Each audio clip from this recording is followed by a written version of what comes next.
Om Jnanatimirandasya Jnananjana Shalakaya Chakshurun Militam Nina Tasmai Shri Gurave Namaha. Namo Vishnupadaya Krishna Preshtaya Bhutale Srimate Bhaktivedanta Swami Niti Namine. Namaste Saraswate Deve Gauravani Pracharine Nirvishesha Shunyavadi Paschatya Deshatarine.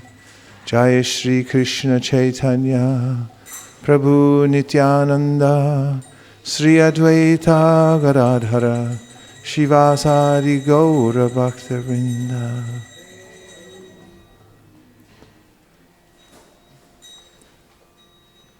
Hare Krishna, Hare Krishna, Krishna Krishna, Hare Hare, Hare Rama, Hare Rama, Rama Rama, Hare Hare.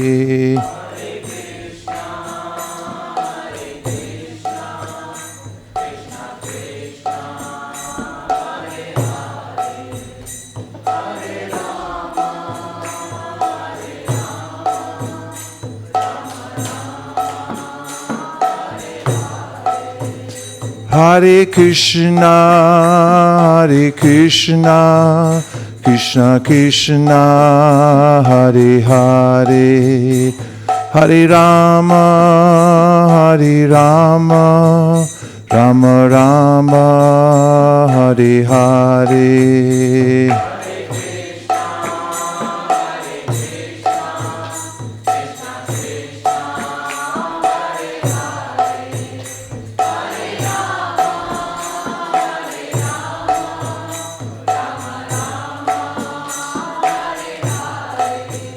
Hare Krishna, Hare Krishna, Krishna Krishna, Hare Hare, Hare Rama, Hare Rama, Rama Rama, Hare Hare.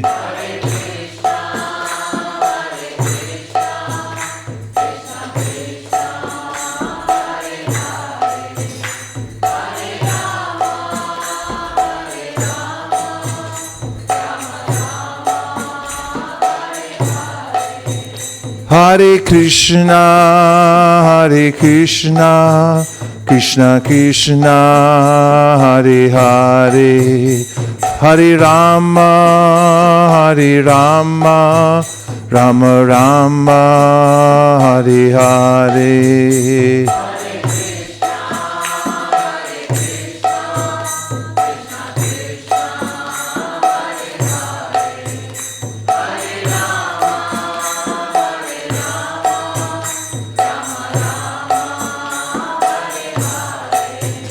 Hare Krishna, Hare Krishna, Krishna Krishna, Hare Hare, Hare Rama, Hare Rama, Rama Rama, Hare Hare.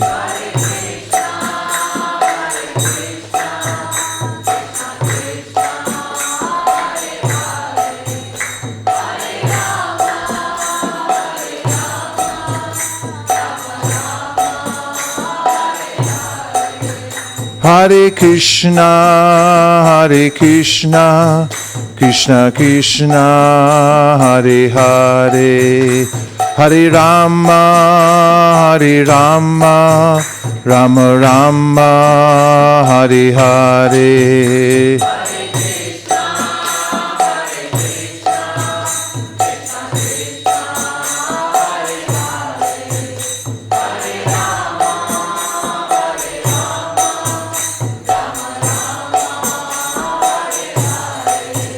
Hare Krishna, Hare Krishna, Krishna Krishna, Hare Hare, Hare Rama, Hare Rama, Rama Rama, Hare Hare.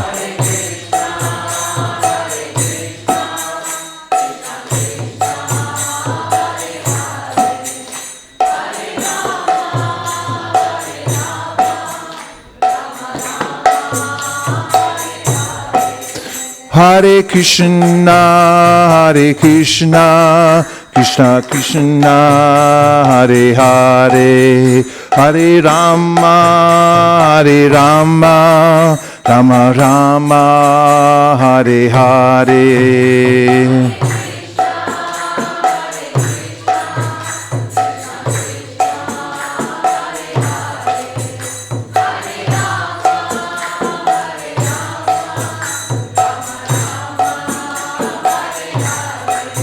Hare Krishna, Krishna Krishna, Hare Hare, Hare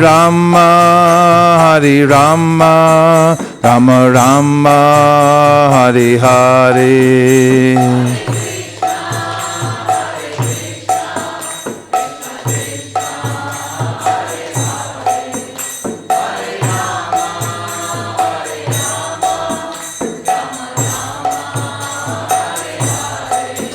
Hare Krishna,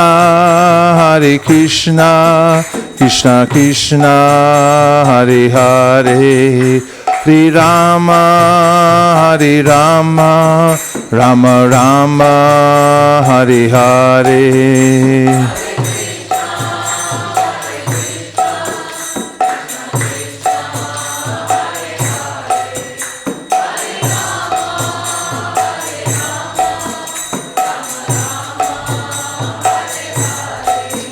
Hare Krishna, Krishna Krishna, Hare Hare, Hare Rama, Rama Rama, Hare Hare.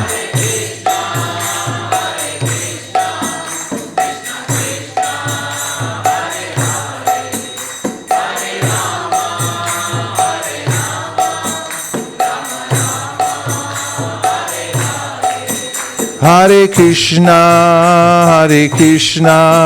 Krishna Krishna, Hare Hare, Hare Rama, Rama Rama, Hare Hare.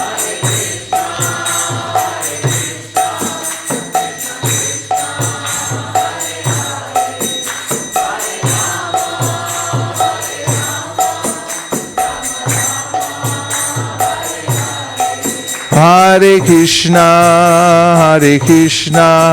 Krishna Krishna, Hare Hare, Hare Rama, Rama Rama, Hare Hare.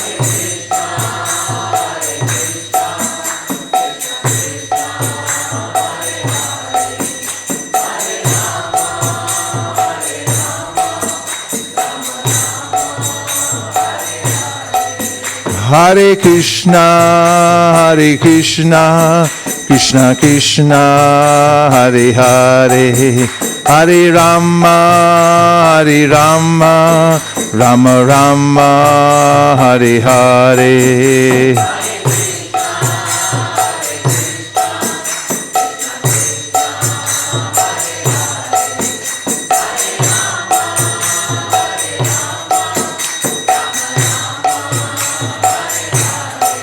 Hare Krishna, Krishna Krishna, Hare Hare, Hare Rama, Rama Rama, Hare Hare.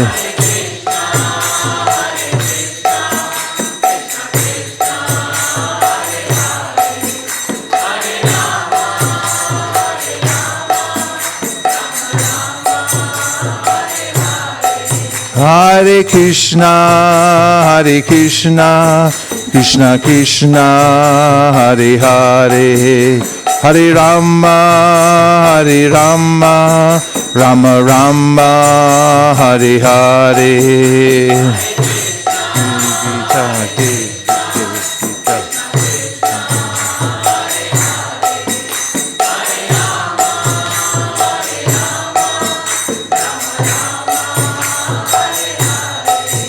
Hare Krishna,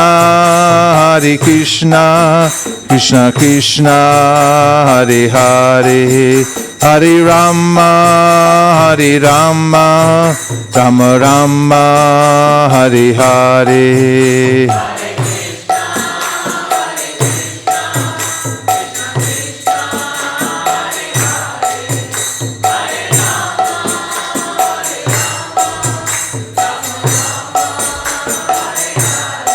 Hare Krishna, Hare Krishna, Krishna Krishna, Hare Hare, Hare Rama, Hare Rama, Rama Rama, Hare Hare.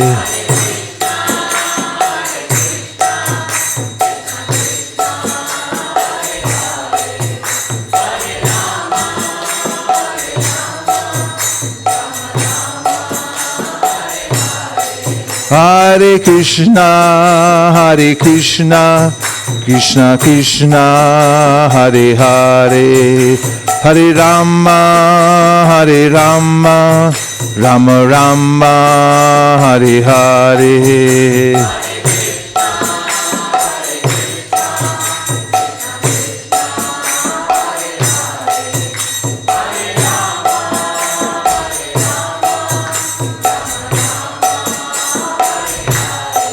Hare Krishna, Hare Krishna, Krishna Krishna, Hare Hare, Hare Rama, Hare Rama, Rama Rama, Hare Hare.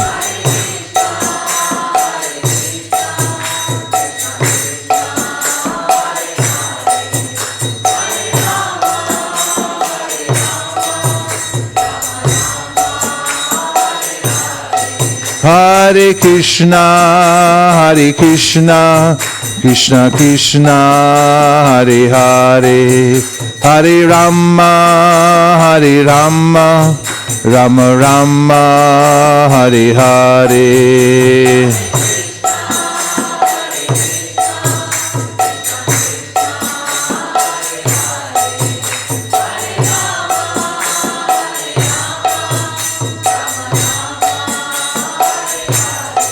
Hare Krishna, Hare Krishna, Krishna Krishna, Hare Hare, Hare Rama, Hare Rama, Rama Rama, Hare Hare.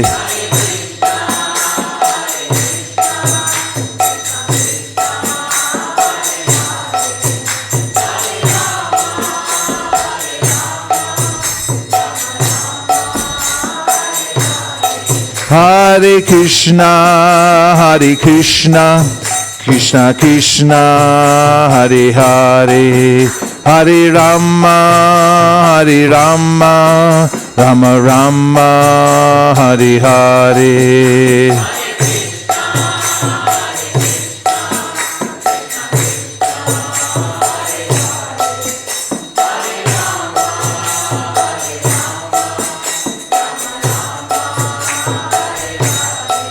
Hare Krishna, Hare Krishna, Krishna Krishna, Hare Hare, Hare Rama, Hare Rama, Rama Rama, Hare Hare.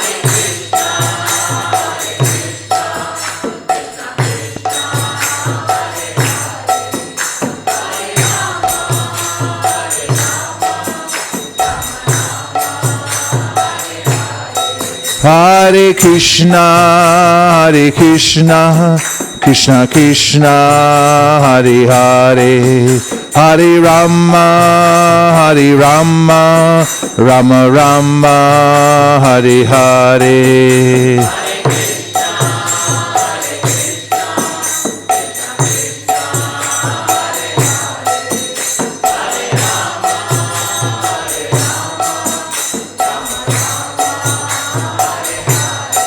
Hare Krishna, Hare Krishna, Krishna Krishna, Hare Hare, Hare Rama, Hare Rama, Rama Rama, Hare Hare.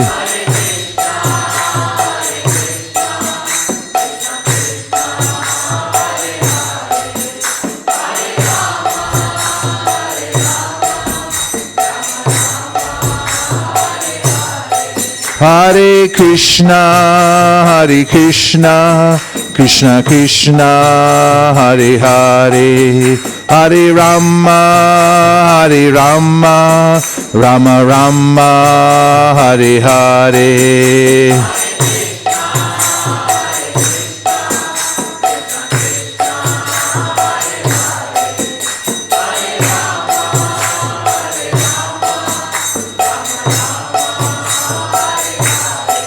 Hare Krishna, Krishna Krishna, Hare Hare, Hare Rama, Rama Rama, Hare Hare.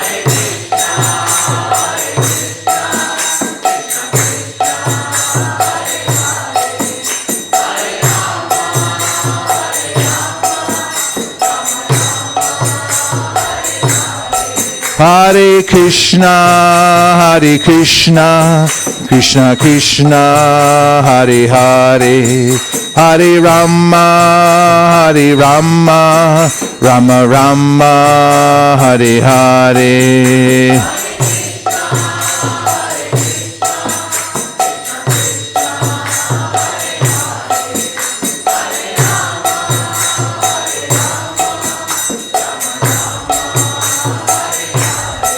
Hare Krishna, Krishna Krishna, Hare Hare, Hare Rama, Rama Rama, Hare Hare.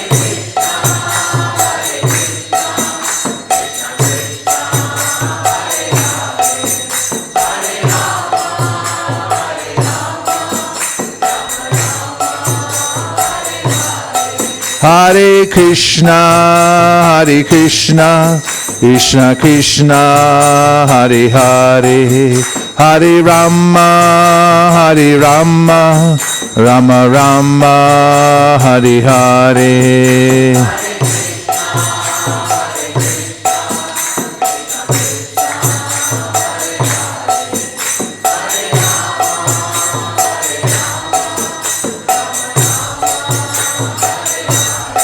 Hare Krishna, Krishna Krishna, Hare Hare, Hare Rama, Rama Rama, Hare Hare.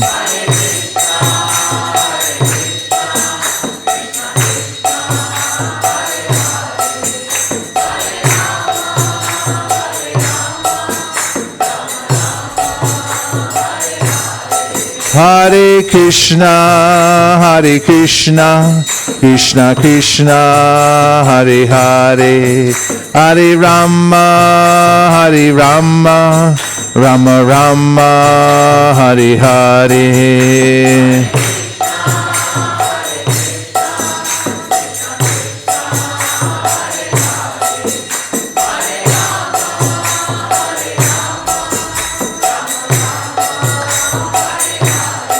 Hare Krishna,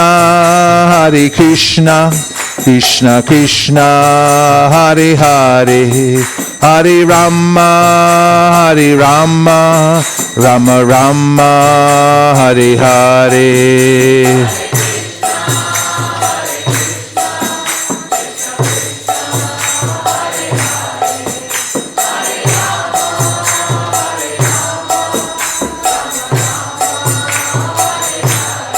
Hare Krishna, Krishna Krishna, Hare Hare, Hare Rama, Rama Rama, Hare Hare.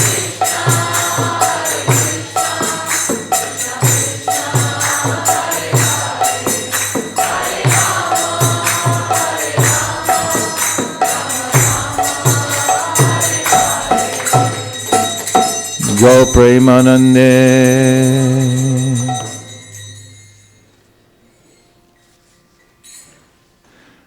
Hare Krishna.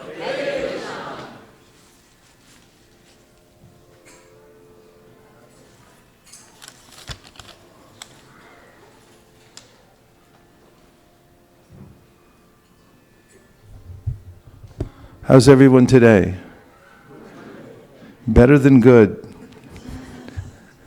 You're all lucky and very, very fortunate.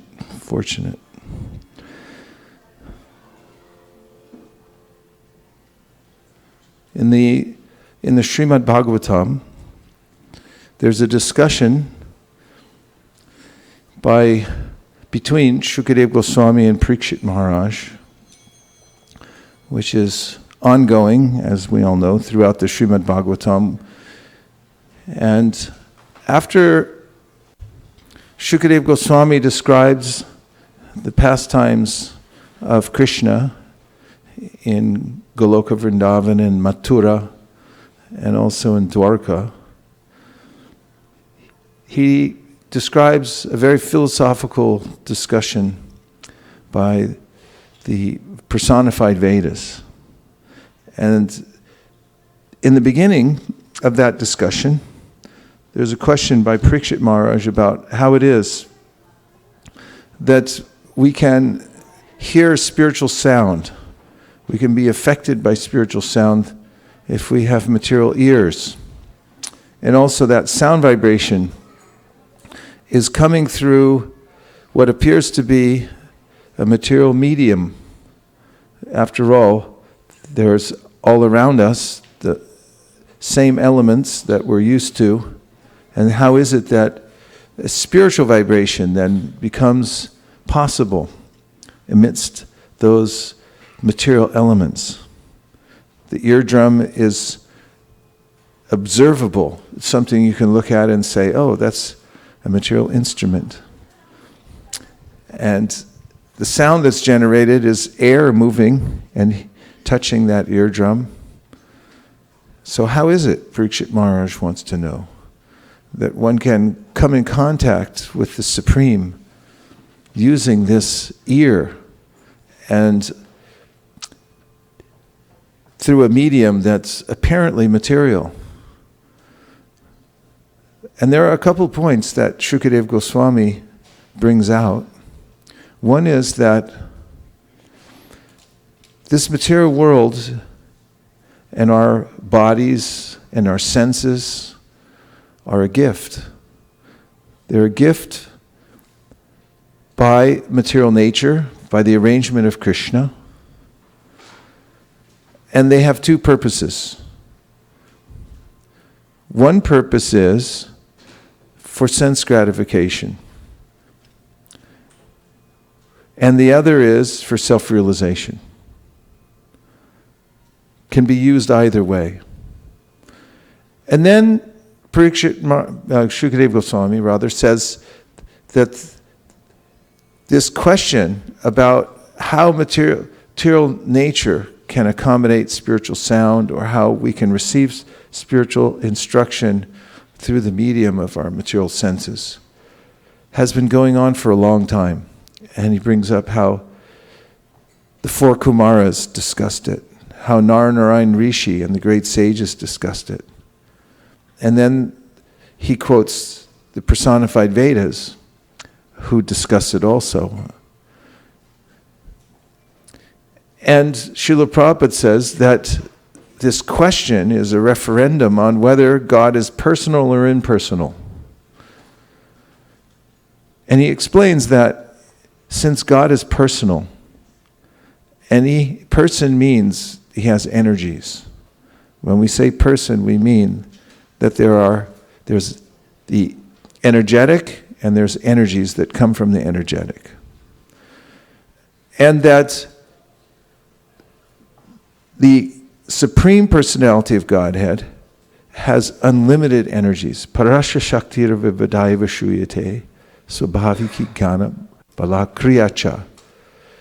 All the varied energies, and unlimitedly so. And he's also Swatantra. He's completely independent. Abhigna, completely conscious of everything within the creation.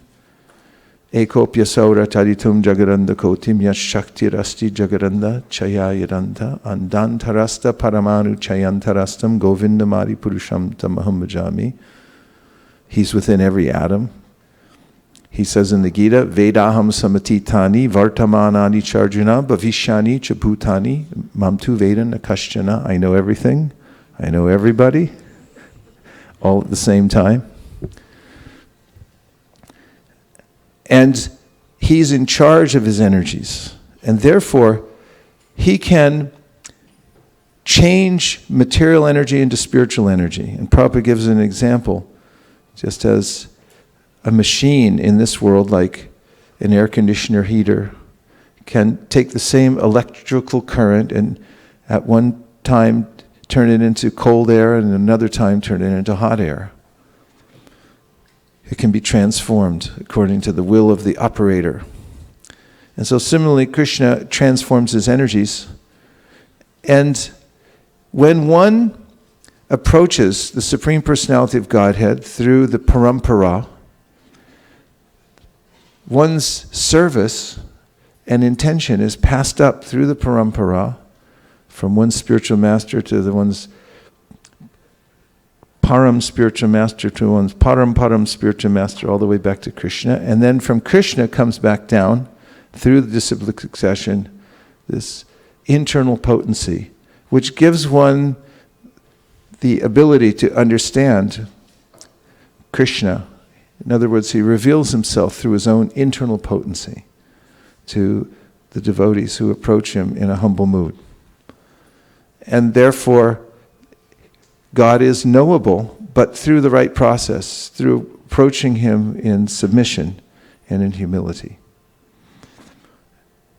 And those who can discern that there's a difference between working for material activities or working for a spiritual goal, and can see the difference between those, begin to use their energies and their life span to serve Krishna.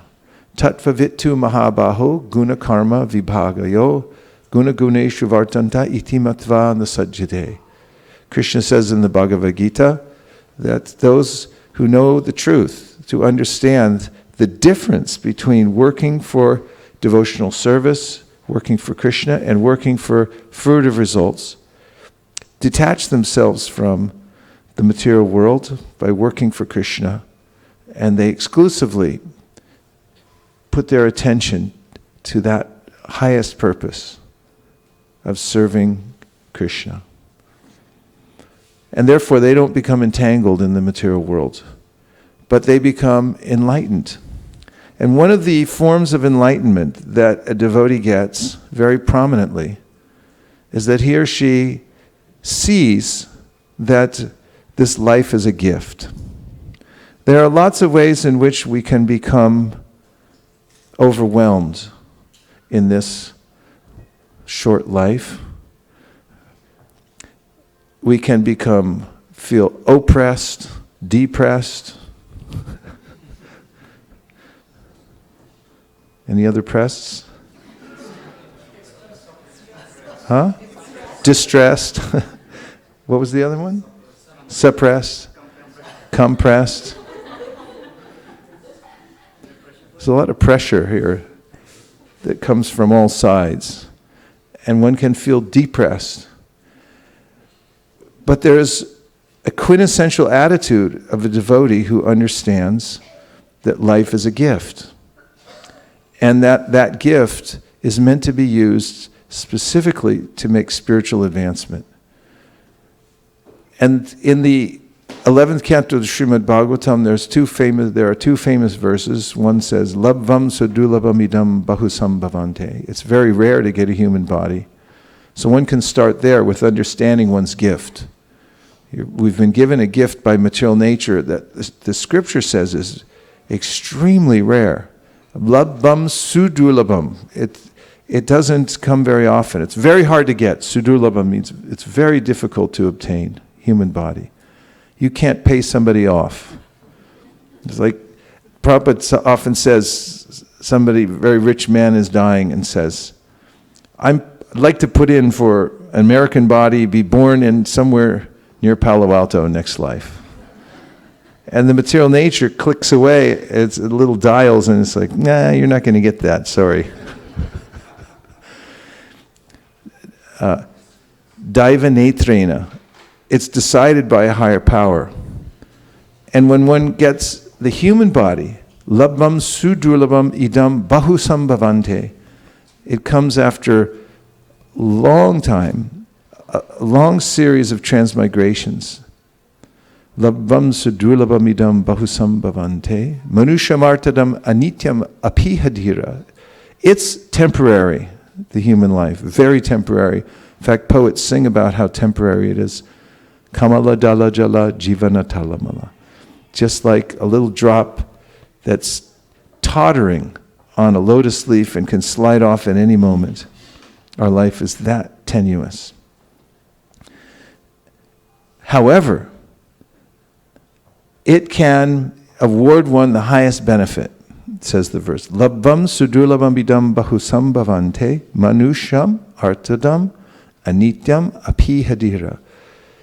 Manusham, the human body, can give one, although temporary, artadam, one's highest interest. You can reach your highest interest within this short lifetime. And another verse in the 11th canto says, Nrideham adyam sulabam sudurlabam, that the human body is a very special technological instrument, more complicated than an iPad, by far. And Nrideham adyam sulabam sudurlabam. Again it says, very rare to get this Nrideham. Deham means a body. And you've got a Nrideham, it's a human body. As the Chaitanya Bhagavat points out, Vrindavan Das Thakur says, there are many species in this world, 8,400,000 species. Only a few of them are human. And most of them have tongues. And most of them can't say Hare Krishna. They can't speak anything about the Bhagavad Gita. They can just howl and make little songs. Birds make little songs. Mostly the same one they're stuck with most of their life. They have a little vocabulary, but they can't use their tongue for their own good.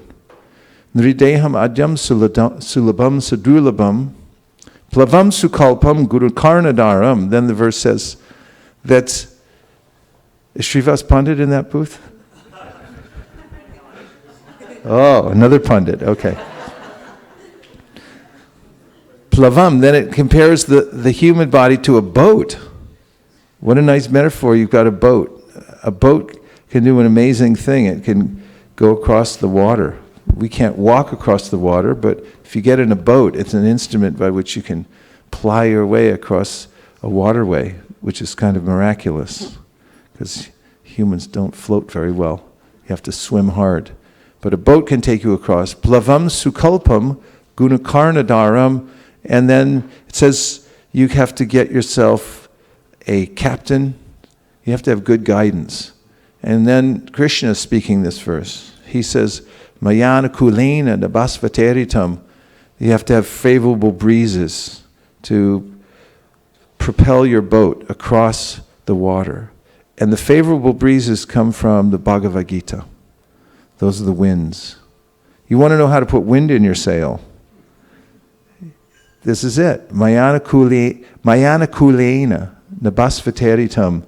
If you take the instructions of Bhagavad Gita, they put wind in your sail and it'll make your boat go across the ocean. And then you have to make sure you check in. You have to have a captain on the boat. Don't just go out there without instruction and without somebody to guide you across, because you may get stuck. And then it says, Pumam bhavabdim na taretsa atmaha. That's bhava. Bhava means this material world. Abdim, bhava abdim means the ocean of the material world. That a person who doesn't try for this is Atmaha, is a killer of his own soul. He's killing himself by not taking advantage of this. So these verses both point to the fact that we've been given a great gift. And when one feels suppressed, oppressed, depressed, a devotee can recall that I've been given a gift and I have a big opportunity to take advantage of this gift to the best of my ability to advance. And one who has this mindset then can face the adversities of life. And how does life go anyway? The great motivational speaker Brian Tracy says that life is a series of problems, one after another. That's what a series is. Punctuated every month or so by crises. Problems, a string of problems punctuated with crises, once or twice a month. Sound familiar? It's good to know. And in the Bhagavad Gita, Krishna says, Brahma bhuvana loka punar avartinorjuna mamupetya tukonteya punarjanmana vidyate. That from the highest planet down to the lowest planet, there's this series of problems punctuated with crises. Once the crises are over, then you just have to deal with ordinary problems. And this is universal. It's built into the material world. What Krishna says is tukalayam. It's a place where this kind of trouble happens. So, analyzing the situation in the light of the conversation between Parikshit Maharaj and Shukadev Goswami, the four Kumaras, who were the most intelligent beings in the universe, and Narnarayan Rishi, and the personified Vedas. How'd you like to sit in a room with the personified Vedas for a couple hours and just ask him anything? Well, what about this? What about that? They're the personified Vedas. Actually, they're speaking to us in that chapter. If you read that chapter carefully, when you get through the end, you'll say, I got to read it again. When you read it again, you'll say, I have to read it again. And every time it gets deeper. And everyone who reads that chapter says, that's the most amazing philosophical discourse I've ever heard in my life. And the end result is, or one who studies this carefully comes to this conclusion that I should utilize this gift. That is called Siddhanta Bulya Chitta Nakara Alash Iha Hoite Krishna Lagi Sudrid Manash. Means that if you carefully study what your existential situation is, according to the Shastra, and you discuss it with your captains who are helping to guide you across, and you can come to a philosophical conclusion that will lead to a kind of determination to use this gift to the best of your ability. And one who becomes so situated and determined to utilize the gift as much as possible, then knows how to respond to problems and crises that come upon him or her in life. If I think that this gift of the human body is meant for my enjoyment, then when problems and crises come, I become oppressed, suppressed, depressed. What do you get? Another pressed? Compressed. However, interestingly enough, one who has the proper philosophical outlook has become convinced that this human life is meant for a much higher purpose, which is self-realization. When problems and crises come, that person is actually able to accept those as an opportunity to advance in spiritual life. And how many opportunities do we get to advance in spiritual life considering that equation? That problems and crises are an opportunity to advance in spiritual life. How many opportunities do we get approximately? In a month's time, how many? The answer is a lot. You get a lot of chances. And the spiritually advanced person then takes the lesson behind every problem and every adversity, extracts it, and sees, how can I use this to advance spiritually? And it's only to those who have situated themselves properly, only those who have situated themselves properly by taking advantage of Krishna's gift can then respond to these situations properly. Think about the word responsibility. You have the ability to respond properly. That's what responsibility means. We're supposed to be responsible in the human form of life. And knowing what our purpose is, and that we have a gift, and that adversity is our friend, and there's a lesson behind every adversity that helps me to move across the ocean of material existence. Then we can respond to the environment which is so filled up with problems and crises.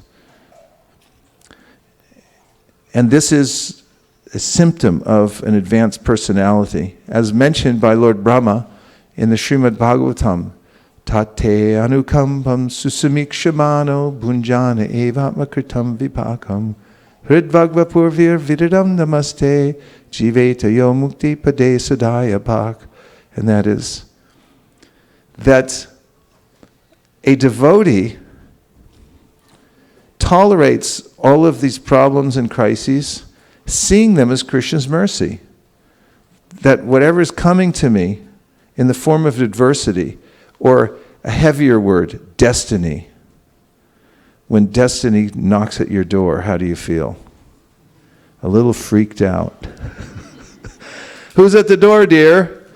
Destiny. You mean with a capital D? Yes. Does your heart skip a beat? It's like, what is destiny going to give me now? But devotees, Brahma said, are situating themselves always in a place where they can take that destiny. They can actually hear destiny as Krishna speaking to them.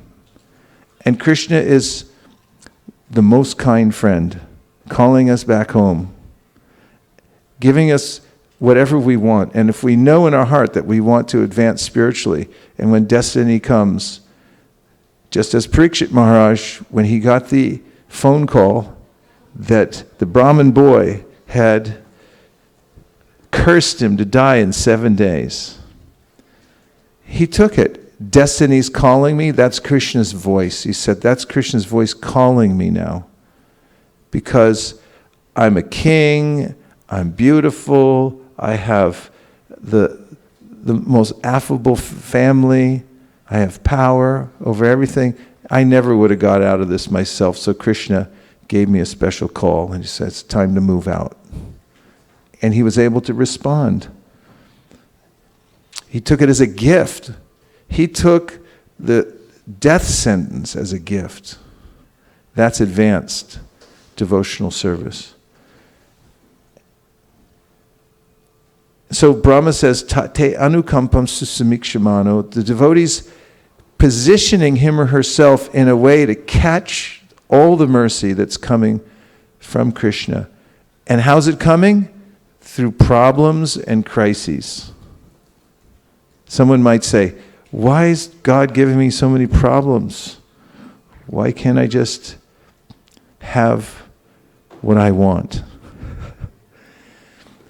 But destiny is the voice of the Supreme saying, come back home, come back to Godhead. Leave behind your little rock. When I'm gardening in the backyard, I always find some little colony somewhere of little living entities. I'm weeding along or something, I lift up a little rock and they go, hey, leave us alone. I'm like, sorry. Go back to it. Here's your rock. And I always think every little universe is so insignificant. Actually,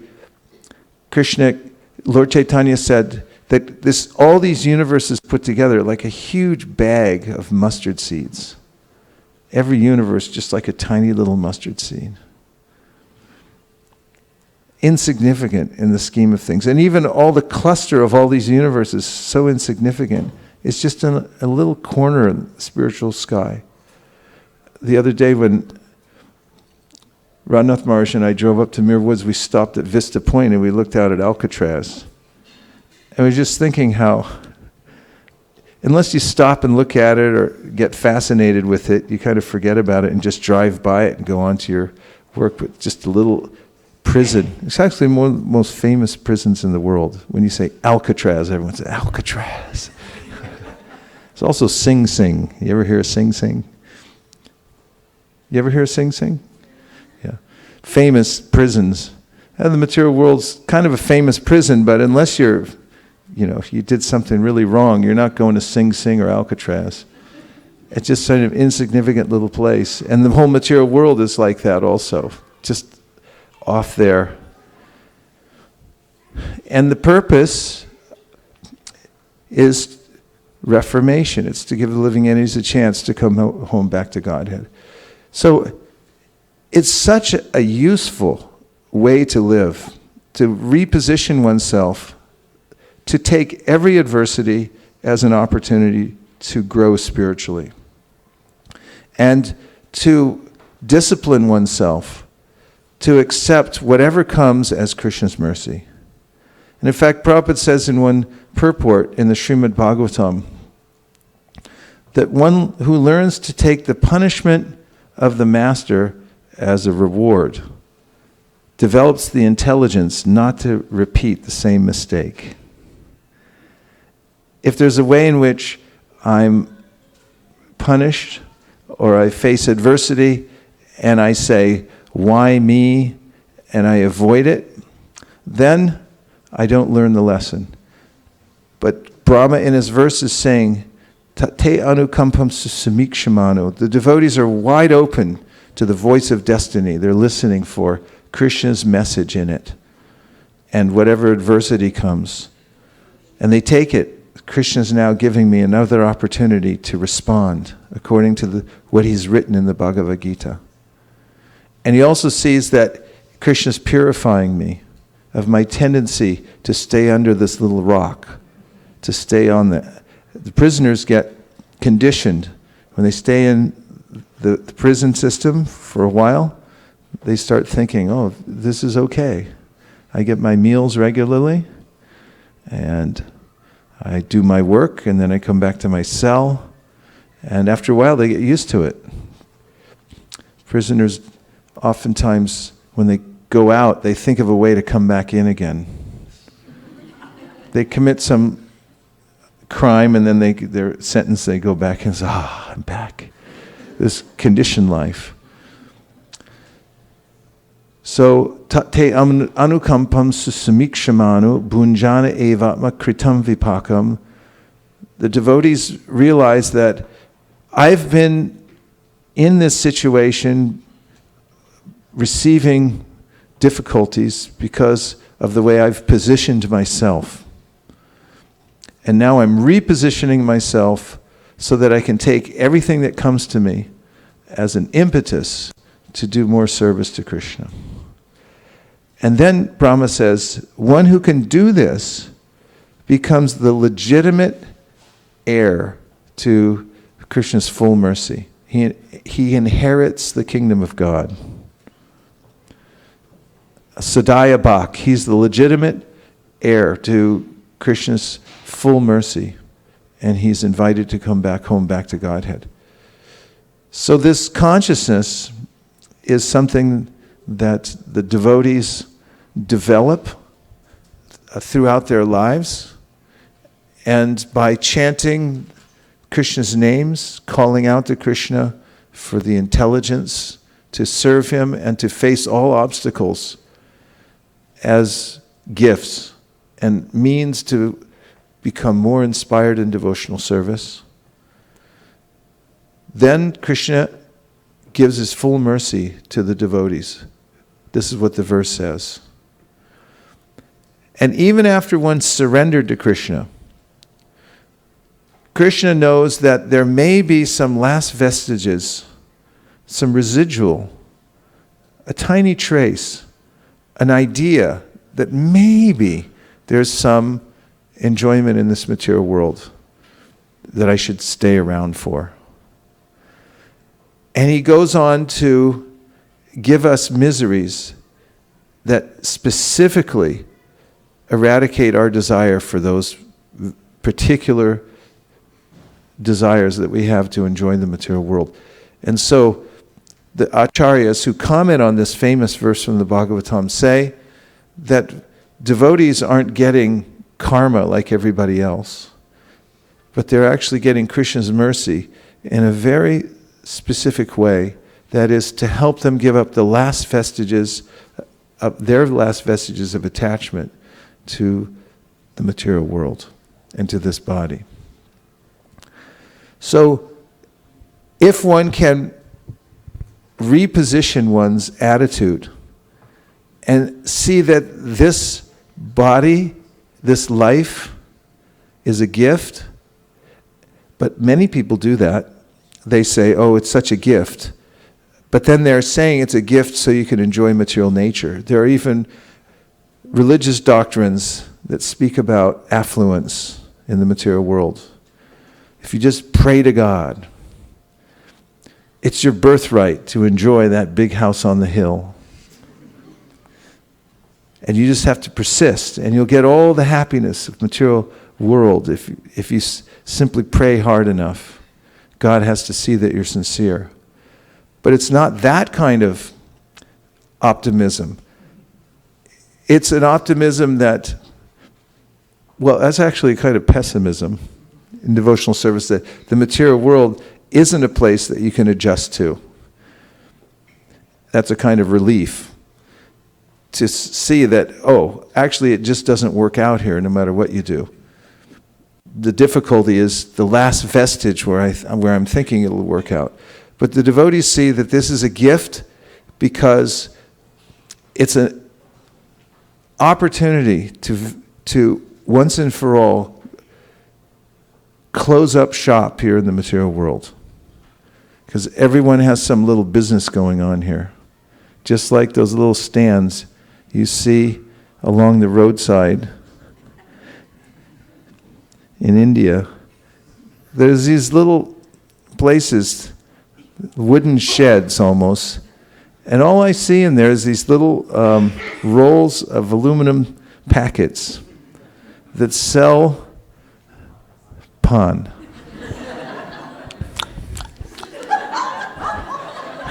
And I can't imagine, and then there'll be 10 of them in a row, and each one of them's just got a little roll of pan, and people, how much does that cost anyway? It can't cost more than a few rupees.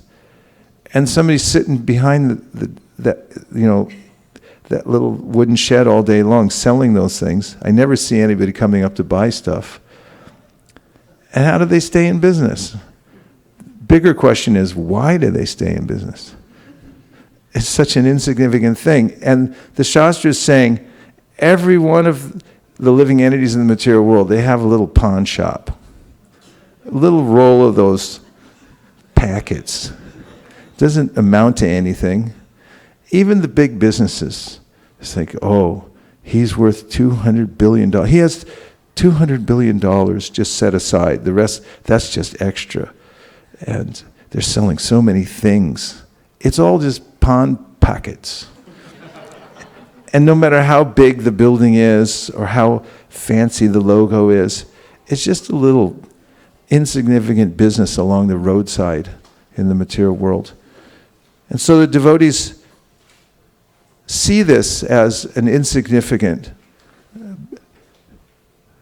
business that is trying to survive in the material world.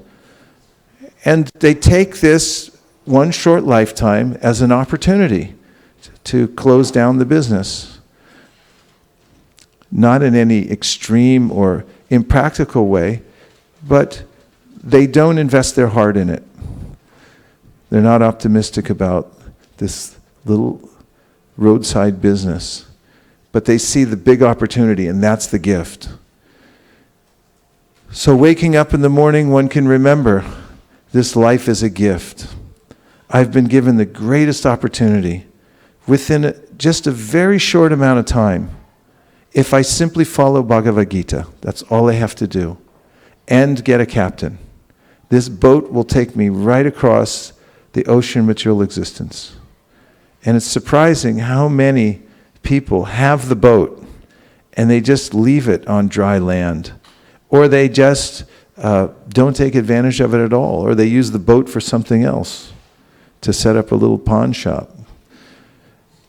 But those who are intelligent will see, I have the greatest opportunity to go across this material nature, and I have the perfect boat created by Krishna to do it, and they'll take advantage of that opportunity. And now we'll take a couple of reflections. Anything that you heard so far that's stuck in your mind that you can reflect back.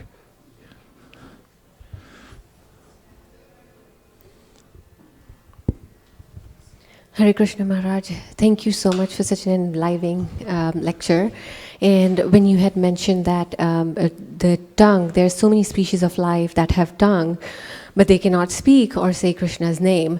I was reminded that my sister Priya Gopika, she got a chance to attend like a year ago, a funeral, and then she remembered, and this impacted her a lot and brought back the memory of a verse that with the tongue, when it is burned, you, a living entity, kind of regrets that I didn't use the tongue for the right purpose of taking the holy names of Lord. So it hit her so hard, like she saw the practicality at that point, and her chanting really actually was enhanced by that. And then also to reflect on the point that I had heard in one of your lectures, that our tongue is the rudder of our spiritual life. And then Srila Prabhupada had mentioned that just by taking prasad and just chanting, you will attain perfection. So I saw a lot of meaning in that. Thank you. Yeah, thank you. It can be shocking to think about transforming this body into another body, which I may be fully conscious, but I can't take advantage of the opportunity I have. You can imagine Bharat Maharaj, who was just on the threshold of perfection in spiritual life, and he became distracted. It's not just Facebook, but anything can distract us from material energy.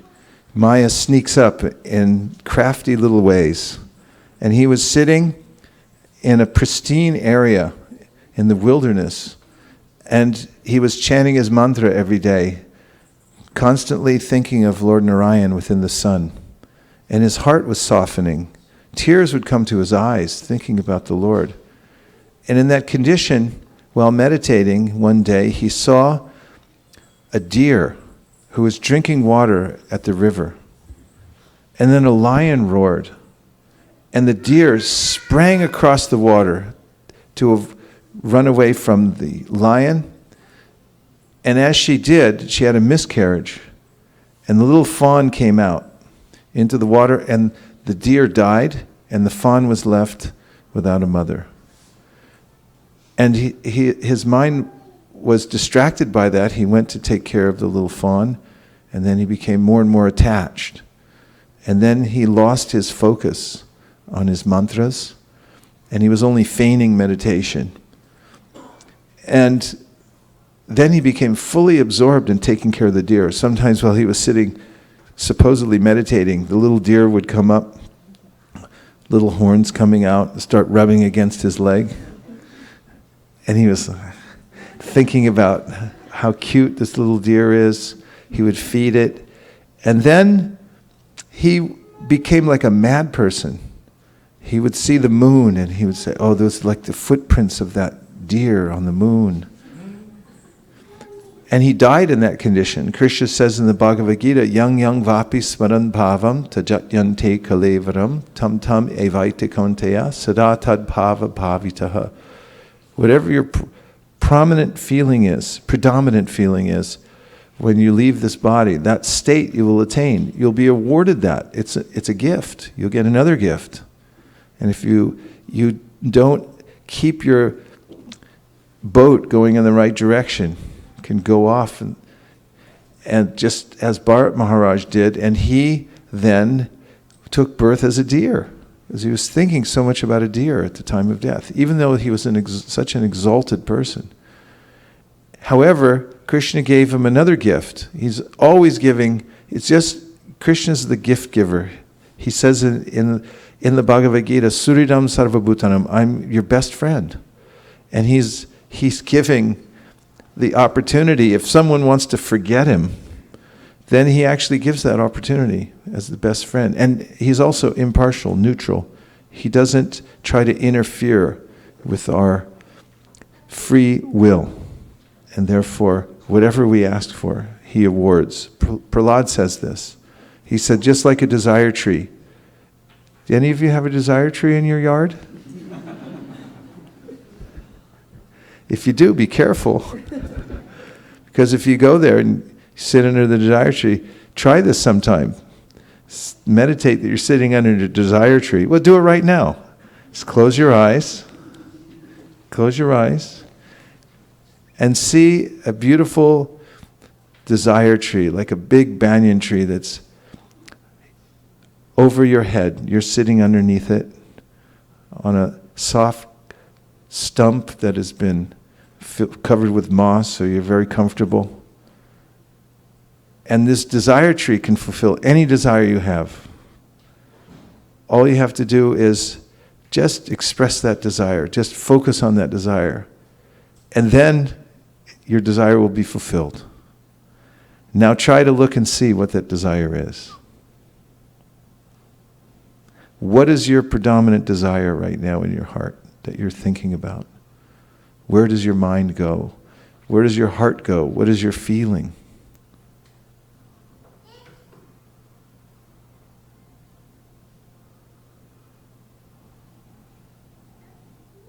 Okay, now you can open your eyes. And so Prahlad says, Krishna is like a desire tree. He is a desire tree, and he doesn't consider whether it's a lower or higher desire. He simply fulfills the desire if one has it. Were you able to focus on a desire and see what was there? Were you? I think it's kind of hard sometimes. Kanka has a point.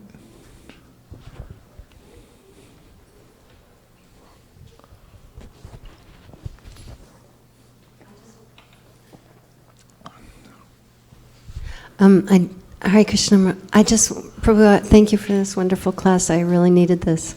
I was reflecting on how important it is to be grateful for this human form of life, and to remember that these things that come, the problems and the crisis, that it is Krishna's mercy, and it is Krishna coming to help us advance in our Krishna consciousness, and not to be just lamenting about it when there are problems and crisis. It's a normal part of this world. So thank you so much. Were you able to focus on a particular desire when you're sitting under the desire tree? I did. Okay. Thank you. I used the tree that's right by our pond that I was sitting under right before I came here. Krishna's responsive. That's one thing Prabhupada says in the Chaitanya Charitamrita. Krishna is responsive. And he says in the Gita, we talked about this yesterday, Ye yata mam prapadyante tams tataiva bhajamyaham. As living entities surrender to me, I reward them accordingly. There's this reciprocal relationship. So Bharat Maharaj had full intention to become perfect in spiritual life. He became distracted. He took birth as a deer. But as a deer, he was able to remember his previous endeavors. He knew, I was Bharat, I blew it, now I'm a deer. And as a deer, he actually went back to Pulastya Ashram, the place where he had been practicing before, and there were other yogis there. And as a deer, he did his Ashtanga. If you ever see a little deer doing Ashtanga. Sometimes we see incredible animals, like in Vrindavan. I remember in South India, there was this elephant that used to follow Ekadashi. And it wasn't that they just didn't feed him, he wouldn't eat on Ekadashi. I think it was at Guruvayur, maybe. You remember? It was back in the 80s. I don't know if he's still alive, that elephant. Anyway, the point is that Krishna's there and he's guiding us, and he can give intelligence, and he can infuse us with he can give us the complete guidance that we need to come towards him if we fix our minds and desires in that way. So along the lines of what you're saying, Maharaj, I just wanted to submit one Bhagavatam verse as evidence. And we were just discussing that while coming here. It's from Canto 3, Chapter 9, verse number 25, where Brahma is praying for creative energy. And he says that the Lord who is supreme and is the oldest of all is unlimitedly merciful. I wish that he may smilingly bestow his benediction upon me by opening his lotus eyes. He can uplift the entire cosmic creation and remove our dejection, which is same as depression that you're talking about, by kindly speaking his directions. Can you move it up to the Sanskrit, please? This is a verse actually that in the Archana Paddhati is meant for waking the Lord in the morning. So when pujaris go in to wake the deities in the morning, they ring the bell and they say, So sabhadra karuno bhagavan vrivida premasmitena nayanam buruham brajimban taya vishva vijayaya chano visharam madhyagira panayatat purusha puranaha. Remembering that we're dependent on the Lord and just his glance can save us. Yes.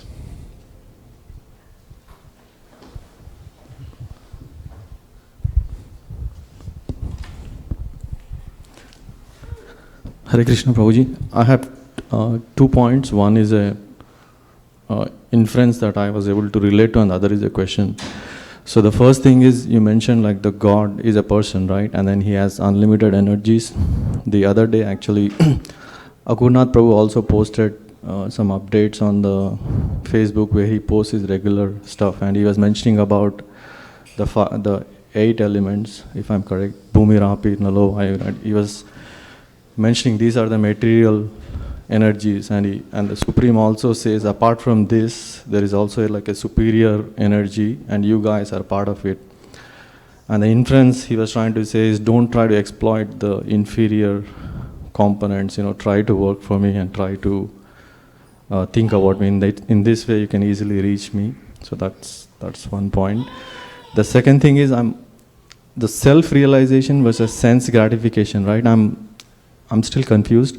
So self-realization, I'm very clear. So there is no other choice for us. You have to serve, you have to realize your relationship with the Supreme, right? You have to keep on progressing in the spiritual path. That I'm clear. But sense gratification, right? As long as we live in this material world, you're always going to be entangled in that little bit of gratification, right? There's going to be like, you want to have a house, you want to have a car, but as long as that doesn't come in the path of spiritual progress, is that okay or it's still not okay? Yes. These are as long as one has a material body, as long as one has senses, one has to feed the senses. You can't simply starve the senses. And according to the definition of pure devotional service given by Rupa Goswami, Anyabhilashita shunyam jnana karma jnanavratam anukulyena krishnanu shilanam bhaktirutama. That the pure devotional service means serving Krishna favorably without any other ulterior motive. You don't want material enjoyment, and you also don't want liberation. You simply want to serve Krishna. You're dedicated to serving Krishna. And means anushilanam means that it's a cultivation. You're using your senses to serve Krishna. Because we have senses, they have to be employed in Krishna's service. And those who use their senses in Krishna's service are also considered to be liberated even while living in this body. And another verse from the Bhakti Rasamrita Sindhu is that Iha yasya harer dasye karmana manasa gira nikila api avastastu jivan mukta suuchite. Those who are dehi, that is, they're embodied, they're in a material body, who use all their senses for Krishna's service, are considered liberated, even while in this. Iha means even while here in this body, in this world, they're considered liberated because they're using their senses for Krishna. And at the same time, Rupa Goswami goes further to say, actually it's the commentary on Rupa Goswami's instructions by Vishwanath Chakravarti Thakur and Jiva Goswami, who explain that we, for instance, may have family members that need protection. This is a natural instinct to protect the family, the children, and so forth in the course of one's life. And that's not outside the realm of pure devotional service. The natural desires and instincts to preserve oneself and one's family, one's body and one's family, it comes naturally. If I do this, my knee jerks up. So those kinds of things are described even in the Srimad Bhagavatam. Kamasya nendriya pritir labho jivita yavata jivasya tattva jignasya narto yascheha karmavi. Life's desires are never meant for sense gratification, but for self-preservation. And one should desire a healthy life, but for the purpose of increasing one's service. So in the course of that, one has to have a balance to preserve oneself. Prabhupada, after all, went on a health walk every morning because the doctor said, you walk or your heart's going to give out. So Prabhupada walked every day to preserve his heart and to stay healthy. He also was selective about when and what he ate and so forth. And he was careful about these things.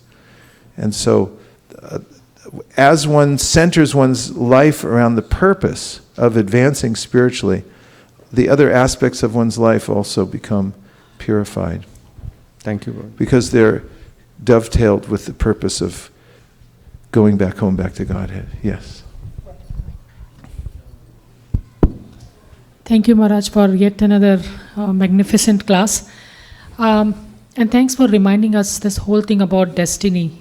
Every day is a struggle for us, and every day destiny comes to us. Whenever we come into a comfort zone, she reminds us that I'm here. So the whole point of coming to the realization that anything happening to you is decided by Krishna, and we have to just take it, and it actually helps us to progress in our life instead of fighting against it and why me or why this happens to me only. It's just that getting out of it, and it's something like the prayers of Kunti. So if we have that mode, that the more problems comes to me, the more I actually remember Krishna. It's more purely. Thanks for reminding us that. You're welcome, and that's actually even in a higher level, Kunti's prayers. She says, Vipada santita sasva tatra tatra jagat guru bhavato darshanam yatsad apunar bhavadarshanam. She's saying, let more calamities come. Bring it on. because it's like bitter melon. You give it to an American, it's like, that's terrible. But after a while, it's like, oh, give me the bitter melon.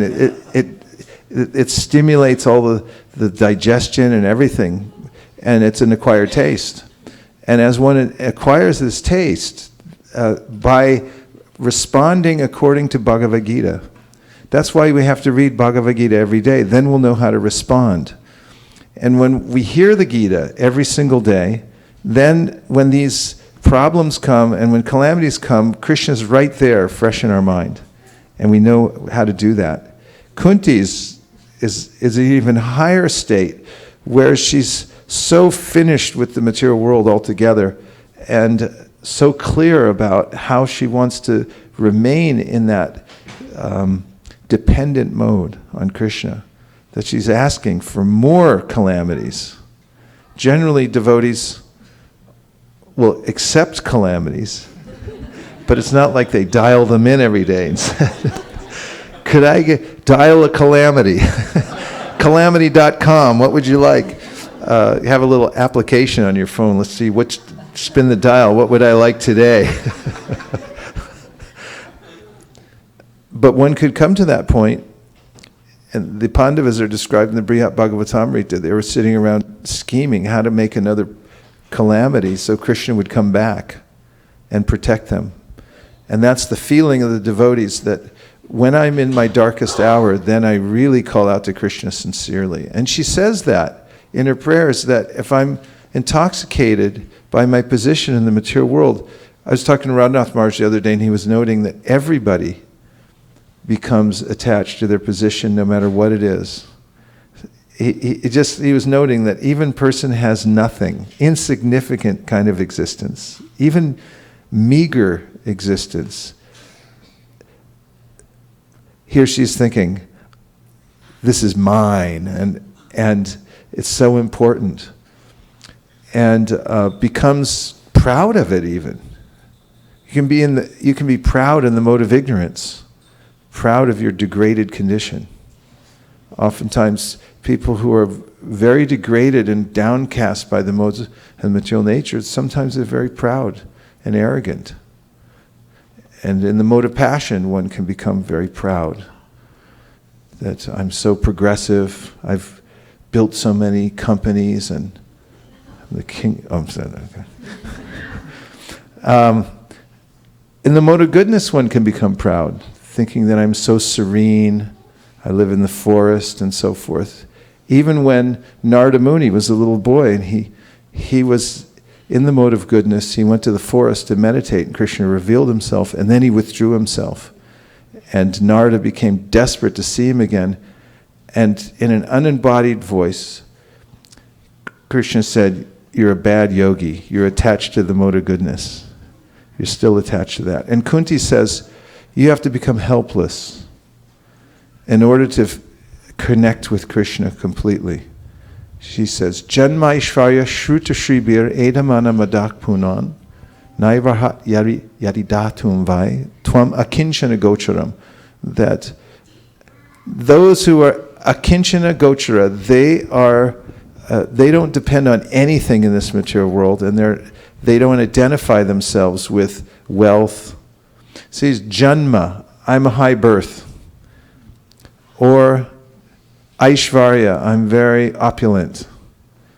Shruta, I'm learned. This is another, even in devotional service, we become attached to being the most humble. Or, the false ego can appropriate anything.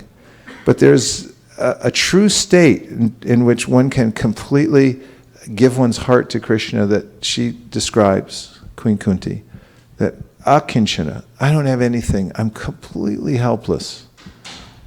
And only in that state, she says, can one sincerely call out to Krishna.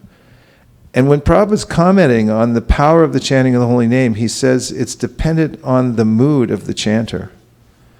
If somebody chants thinking, I'm all right, I'm good,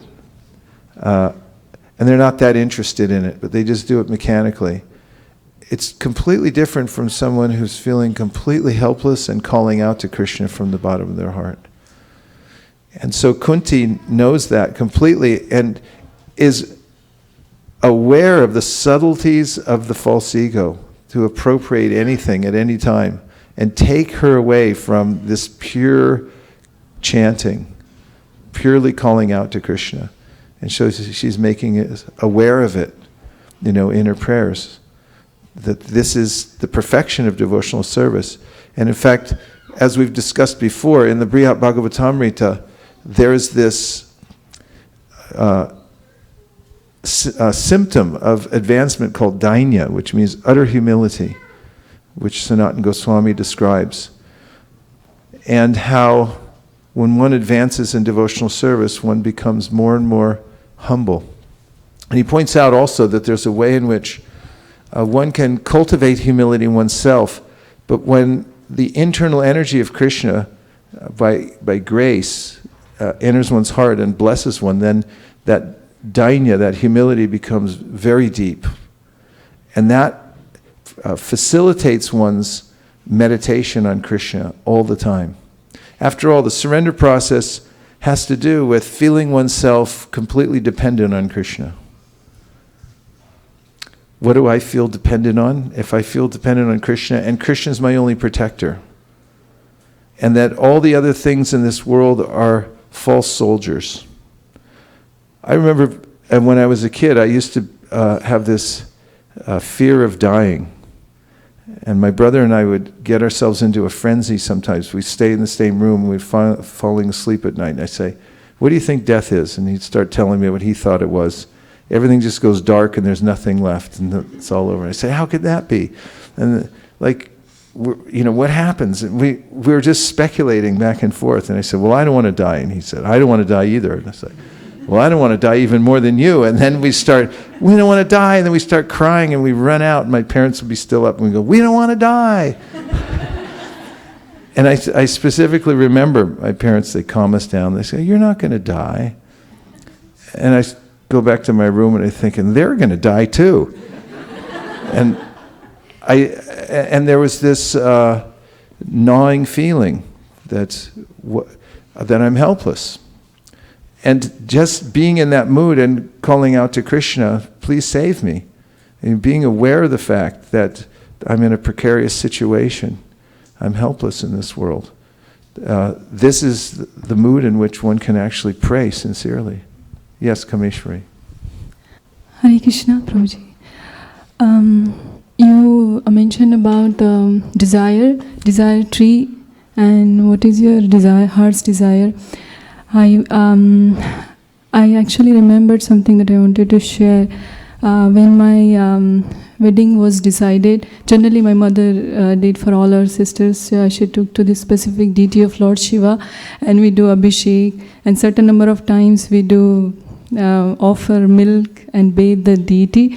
And the last oblation when we do, she said, she turned to me and she told me, you pray that all your heart's desire be fulfilled, and then you offer the milk. And I was not really clear in my heart what is my heart's desire. And I was blank. And then instead I just prayed that whatever my mother's heart's desire for me, let that be fulfilled. And I poured it immediately. And my mother, she doesn't know what I prayed, so I just poured it, and my mother said, "Oh, very nice." But then after coming to Krishna consciousness, having blessings from Shiksha Guru as yourself and Guru Maharaj, and being in the bona fide process of Krishna consciousness actually has changed the perspective so much that whenever there is a desire in the heart, I know that the best well-wisher is Lord Krishna, and even if something I might be desiring, actually when I go to pray to the Lord, the thing comes to my mind is that, Lord, you know what is good for me, and that's what actually came to my mind when I closed my eyes as you were asking to do this experiment. So I was feeling very grateful to be in this process that actually gives a very clear concept, actually, what is the right thing for us through our books or shastras, and who is the person who is real protector and who knows the best thing for us, and that is Lord Krishna. So I feel very grateful for that. Thank you, Prabhuji. Thank you for sharing your internal workings. It's very interesting to hear the realizations of devotees who are on the path of devotional service. It's helpful because it helps us to process our own. Bali Mardan, thank you.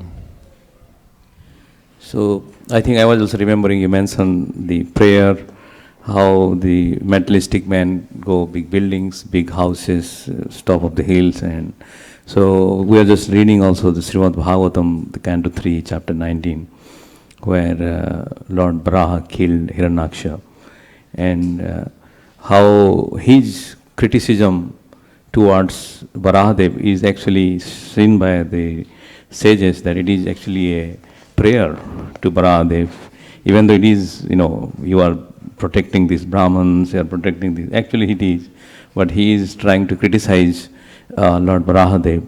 And finally, also the Maitreya given his kind of a comparison called Avadharja Biranchesya. So, Nirbilakyam Amritam Vacha. That means that this Amritam, which is the prayers which has no sinful purpose, is pleasing to the Lord, even though he accepted and acknowledged. And because Brahma's prayer or Indra's prayer is without any sinful purpose, that's for benevolent, either for themselves or for the other humanity. And he was giving the comparison of the prayers of the demons, even though it is accepted by the Lord, and to the prayer. And Prabhupada gave a nice purport where he mentioned that how in Bengal the dacoits, before they go for robbing, they go to the Mother Kali and pray that we are going to plunder, and she blessed it also, because it's their whole sinful desires in their heart and there is no deviation. So they blessed it. And Prabhupada gave a comment that these dacoits won't go to Vishnu temple, they know very well that Vishnu is going to purify them. So it's all in our heart how we really, as Kameswari also brought the point, the prayer to the Lord, and you also brought this whole, estimation. That's why I wanted to bring that. Thank you. Thank you very much. Yes, dear Raj, right behind you. Being on the edge is a very beautiful experience. In that state of helplessness, an inner joy can flow within our hearts. So I liked your point on that. And Mata Kunti's prayers are also emphasizing on that. Yeah, it can be a beautiful experience, but sometimes not when it's happening. To be on the edge. Frankly, it can be on the edge is a scary place to be. Radhika Raman Prabhu gave a masterful class in New Vrindavan a few years ago about prayer, and he was talking about how even Prahlad, when he was thrown from the cliff by his father, who wanted to annihilate him because he was so envious of his own son, Krishna caught him, but he caught him right at the bottom. And he said, why did he do that? Because there's a way in which Krishna gives us an opportunity to experience that edge enough so that we can actually have time to formulate our prayers and situate ourselves in that beseeching mood to call out to Krishna, take shelter of him. But in the interim, sometimes it can be very scary. And it's not that because devotees are protected by Krishna that they don't have hard times and they don't need support on all levels. When devotees go through difficult times, we should also, and when we also go through difficult times, for instance, if a loved one dies, it's not that we just bypass the grieving process. We must do that and also at the same time process what's happening to us through Bhagavad Gita and come to the point of praying sincerely to Krishna to help us in the way that he sees fit. And so I'm just making the point that we don't make it clinical. In other words, it's there, the guidelines are there, but we may have to process it. We will have to process it. And we shouldn't feel that we've failed if we become disturbed at first, as long as we know how to come back to the shelter of the words of Krishna, especially by reading Bhagavad Gita. Last point.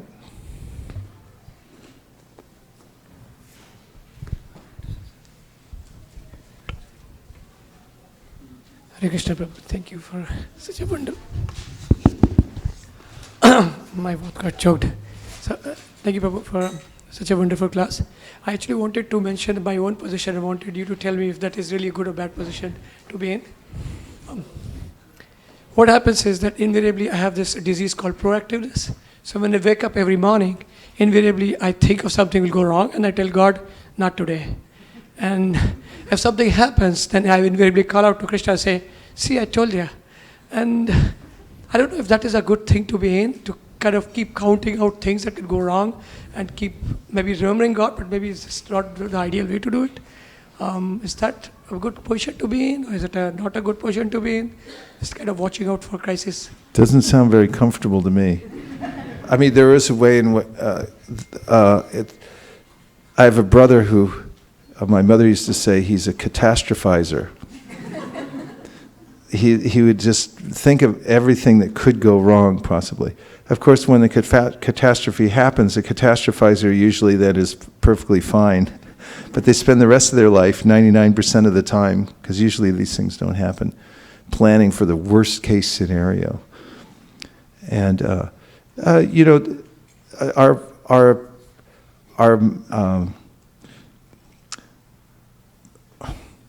our consciousness should be balanced. We should take shelter of our service and take protection from Krishna. And as Prahlad Maharaj points out, Balasya neha sharanam pitaro nrsimha, this famous verse that Prabhupada quotes again and again, that parents cannot protect their children. Doctors cannot give medicine that will save a patient, and a boat on water cannot save a drowning man. Shocking statements. It's qualified by saying, unless the Lord sanctions it. Even I wrote about this statement from the Ayurveda. When you take medicine, you have to say, Vishnu, please make this work, But Prabhupada mentions in his purport that it doesn't mean that parents don't try to save their children. You don't try to save a drowning person on the water, but you depend on Krishna. So inordinate fear of the material world is not good, but also we should not be careless. We must do our duty to preserve ourselves and our families and so forth, and do our normal business straightforwardly in the material world, but depending on Krishna for the result. And part of surrender is to develop this feeling that actually I'm being protected by Krishna, and I'm being maintained by Him also. And so inordinate disturbances from the mind, proactively thinking about disasters and so forth, could be a disturbance. And maybe it could be toned down a little bit by considering the surrender process and taking shelter of Krishna's direction and His statements that I'm protecting you. I may have more thoughts later, but that's my immediate response. Thank you. Thank you. Hare Krishna.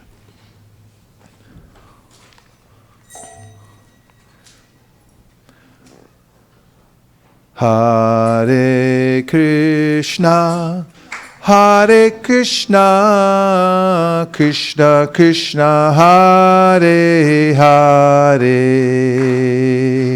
Hare Rama, Hare Rama, Rama Rama, Hare Hare.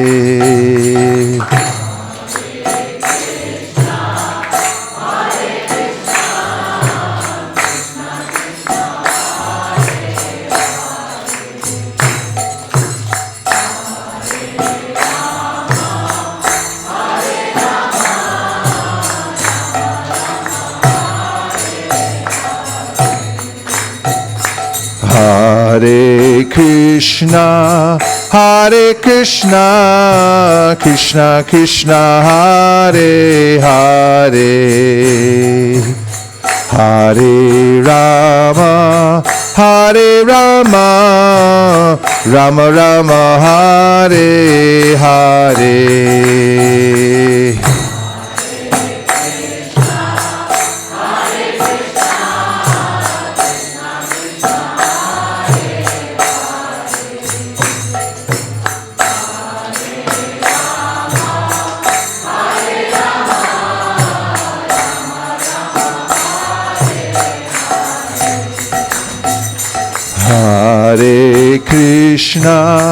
Hare Krishna, Krishna Krishna, Hare Hare, Hare Rama, Rama Rama, Hare Hare.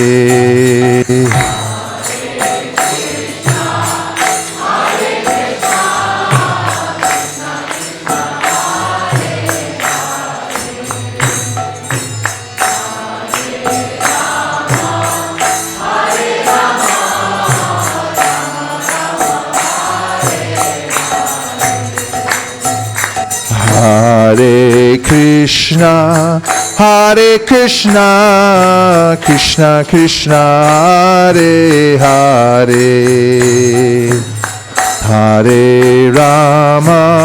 Hare Rama, Rama Rama, Hare Hare.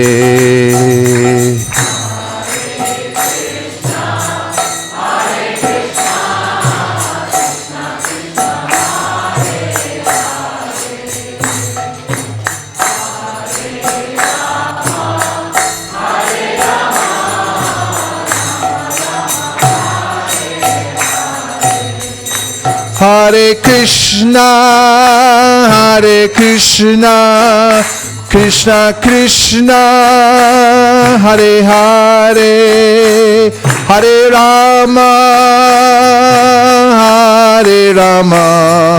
Rama Rama, Hare Hare.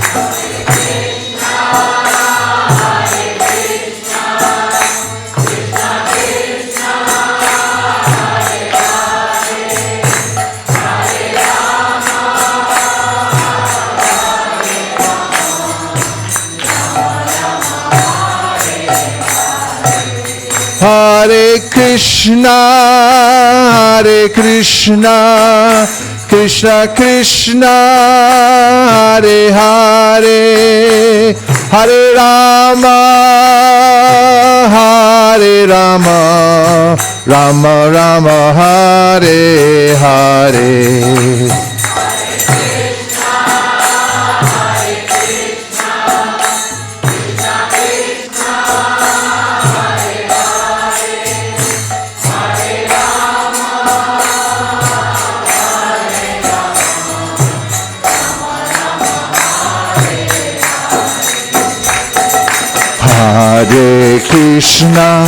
Hare Krishna, Krishna Krishna, Hare Hare,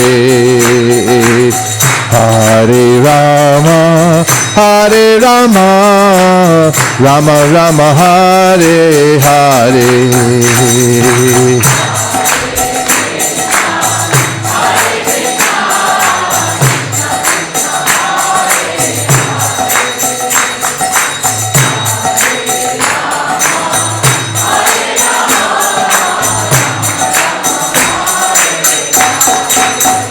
Hare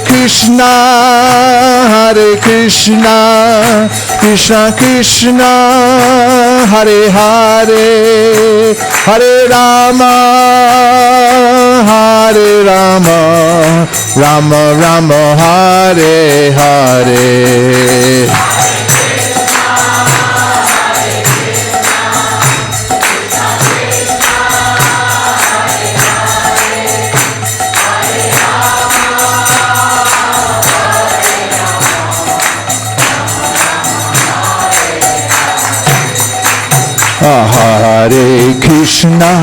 Hare Krishna, Krishna Krishna, Hare Hare, Hare Rama,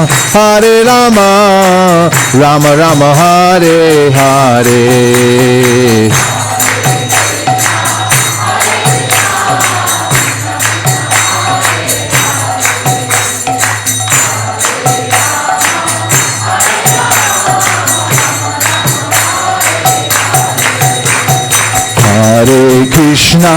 Hare Krishna, Krishna Krishna, Hare Hare, Hare Rama, Rama Rama, Hare Hare.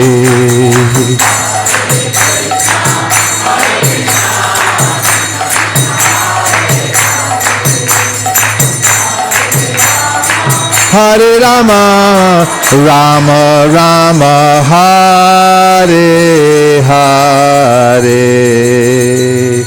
Gope Manande, Sai Gaurari Bol, Hari Bol, Hari Bol, Sai Gaur Hari Bol.